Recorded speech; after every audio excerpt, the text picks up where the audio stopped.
වනසතුන් කෘෂි කාර්මික භෝග වගාවන්ට හානි කරනවා. විශේෂයෙන්ම ගස්වල තියෙන ගෙඩි වලට විශේෂයෙන්ම හානි කරනවා.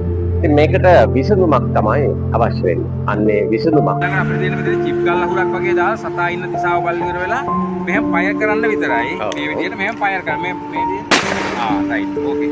එතකොට මේ මගේ මේ නිර්මාණය අරන් ගිහලා තවත් කට්ටිය නිකන් බොරුවට මේ මෙහෙම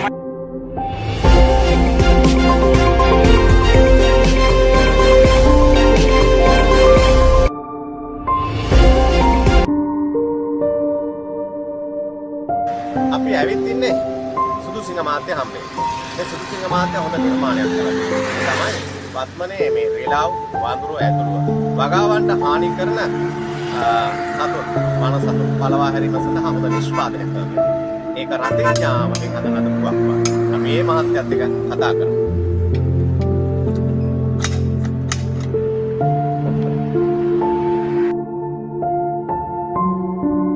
වනසතුන් කෘෂි කාර්මික භෝග වගාවන්ට හානි කරනවා. විශේෂයෙන්ම ගස්වල තියෙන ගෙඩි වලට විශේෂයෙන්ම හානි කරනවා. ඉතින් මේකට විසඳුමක් තමයි අවශ්‍ය වෙන්නේ. අන්නේ විසඳුමක්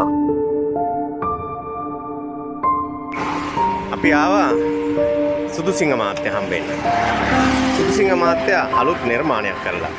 ඒ තමයි මේ රිලව් සහ දඬුලේනු ඇතුළු භෝග වගාවට හානි කරන සතුන්ගෙන් ආරක්ෂා කර ගැනීම සඳහා තුවක්කුව නිර්මාණය කළා.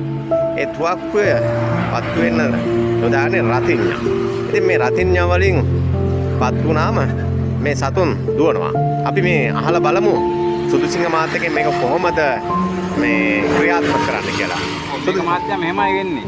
මේක සාමාන්‍යයෙන් අපිට වගා හානි කරන වනසතුන් පළවා හැරීමට පමණක් පාවිච්චි කරන තුවක්කුවක්. මේක අති විශේෂ නිපදවලා තියෙනවා. ඒ වගේම මේක බොහොම සරලයි. මේකට කරන්න තියෙන්නේ මේ වගේ රටින කල්ලක් අරගෙන මේ විදිහට ඇතුල් කරනවා. ඔව්. මෙහෙම ඇතුල් කළා මේක මෙහෙම ගත්ත එච්චර තමයි. මේක ආපස්සට මෙම රිටර්න් එකක් අරගෙන ඉවරලා මේ පැත්තට මෙහෙම අර ගැව්වා. හරිද? එතකොට මේක මෙතෙන් එන්ටර් වෙනවා. මේක මෙහෙම මේ ඊට පස්සේ තියෙන්නේ මෙතනින් අපිට. ඔව්. මෙහෙම එන්ටර් වෙනවා මෙතෙන් ඔටෝමැටිකව මෙතනින් මේක ලොක් වෙනවා. ඊළඟට අපිට තියෙන්නේ මෙතන චිප් ගල් අහුරක් වගේ දාලා සතා ඉන්න දිශාව බලන ඉවර වෙලා මෙහෙම ෆයර් කරන්න විතරයි. මේ විදිහට මෙහෙම ෆයර් කරන්න මේ රයිට් ඕකේ.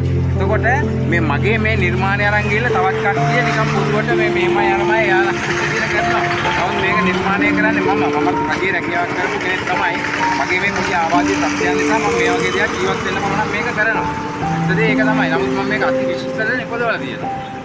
ඒකයි මේකේ මිනිමැරීමක් කරන්න නෙවෙයි සතුන් පළවා හැරීමක් විතරයි මහත්මයා මේකට අවසරයක් තියෙනවා නේද? අවසර තියෙනවා. රාජ්‍ය අවසර තියෙනවා. මේක ප්‍රධාන පාරදියාගෙන කරන්නේ පොලිසිය මහත්තුරුත් දන්නවා. සියලු මේ මහත්තුරුත් ඇවිල්ලා අරන් යනවා සාමාන්‍ය ඔය මිනිස්සුන්ගේ මේ පඩි දවසට ඇවිල්ලා වගේ. මොකද මේක සතුන් පළවා හැරීමන්නේ. මේ ගැට්ටුව මහත්යාද හැමෝටම තියෙනවනේ ශ්‍රී ලංකාවේ. එතකොට මේක ඒකට හරියට තේලා ප්‍රශ්න හොඳ විසඳුමක්. හොඳම විසඳුමක්. ඔයා හොඳ කෙනෙක් මේ නිර්මාණය ගොඩාක් වටිනවනේ. ඉතින් මේක අපි රටට හඳුන්වා දෙන්න ඕනේ. ඒක තමයි මහත්මයා. ඒක තමයි වෙන්න ඕනේ. ඉතින් ඒක කරනවා නම් එහෙම ඉතින් ඒක අපිට ලොකු උදව්වක්. ඔව්. ওই ටික තමයි ඉතින් මේකෙන් වෙන්නේ. මේකෙන් වෙන යම් දේවල් කරන්න බෑ. කරන්න පුළුවන් අපේ වගහානි කරන වනසතුන් ටික පළවා හැරීමට උපරිම තත්ත්වෙන් කොහොම වැදගත් සුසුසිංහ මාත්‍ය.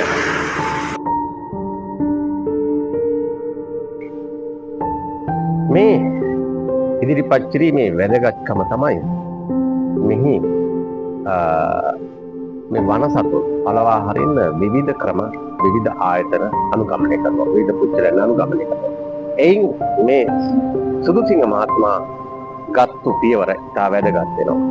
ඒ අනුව මේ වනසතුන්ගෙන් අපේ කෘෂි කාර්මික භෝග වගාවන් හානි වීම වළක්වා ගැනීම සඳහා ඒ සතුන් වනසතුන් පළවා හැරීම සඳහා මේ ගන්නා ලද රතිඤ්ඤා කරන උපයෝගී කර ගනිමින් සකස් කරන ලද තුවක්කුව සුවිශේෂී විශ්ලේෂණයක් කියලා මේ මොහොතේ පෙන්වන්න පුළුවන්. ඒ නිසා හොඳ විසඳුමක් මේ තනි පුජ්‍යලයක් විදිහේ අරන් තියෙනවා. ඉතින් මේකට නීතිමය වශයෙන් තව දුරටත් මැදිහත් වෙමින් ඒ වගේම මේ ප්‍රචලිත කිරීම සඳහා ඉතා ප්‍රචාරණාත්මක කටයුතු සිදු කරමින් මේ අවස්ථාව සුවිශේෂී කරලා දුන්නොත් මේ වනසතුන්ට මේ විසඳුම වනසතුන්ගෙන් සිදුවන විසඳුමට හොඳ අත්දැකීමක් වෙනවා.